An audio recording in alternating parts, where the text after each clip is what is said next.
En Colombie, l'aéroport de Bogota connaît une hausse alarmante du nombre de migrants africains transitant par cette voie. Cette situation a déclenché une crise humanitaire au sein de l'enceinte aéroportuaire. Avec plus de 200 arrivées quotidiennes, ces migrants, la plupart en transit vers les États-Unis notamment, se retrouvent bloqués, parfois jusqu'à 5 jours, créant ainsi une crise migratoire dans les zones d'attente. Les autorités enquêtent sur l'origine de ce flux depuis Istanbul, en Turquie, suspectant l'implication de trafiquants d'immigrés.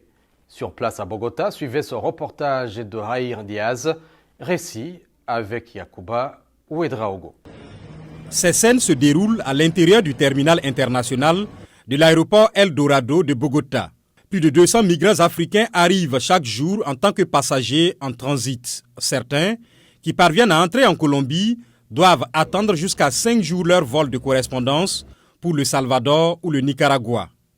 La plupart d'entre eux ne sont pas admis, ce qui crée une crise migratoire dans les zones d'attente de l'aéroport. La question de l'aéroport fait déjà l'objet d'une enquête de la part de la Colombia Migration et, en tant que directeur général, nous mettons à profit toutes les capacités de la division criminelle d'Interpol et de la coopération internationale pour faire avancer ce processus d'enquête. Selon les autorités, nombre de ces migrants africains arrivent à Bogota à bord d'un vol quotidien en provenance d'Istanbul en Turquie dans le but de poursuivre leur voyage vers les États-Unis.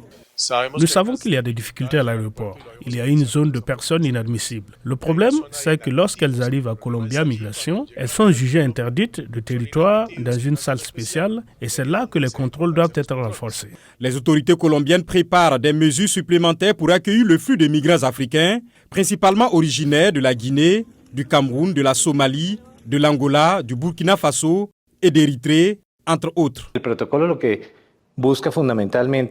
Les protocoles visent fondamentalement à établir des contrôles plus stricts qui incluent des informations préalables de la part des compagnies aériennes comme Turkish qui a été liée dans cette affaire afin que nous sachions à l'avance en Colombie si les mineurs arrivent et que nous soyons prêts à les recevoir, à établir une série de questionnaires qui nous permettent de clarifier la situation légale de ces enfants en Colombie.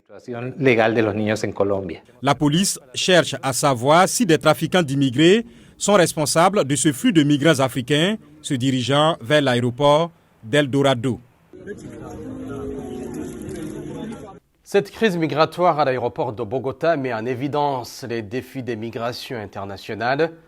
En parallèle, ici aux États-Unis, la visite ce mercredi du président de la Chambre des représentants et des élus républicains à la frontière mexicaine souligne les tensions politiques autour de l'afflux de migrants, les républicains accusant l'administration Biden, tandis que les démocrates dénoncent une manœuvre de diversion.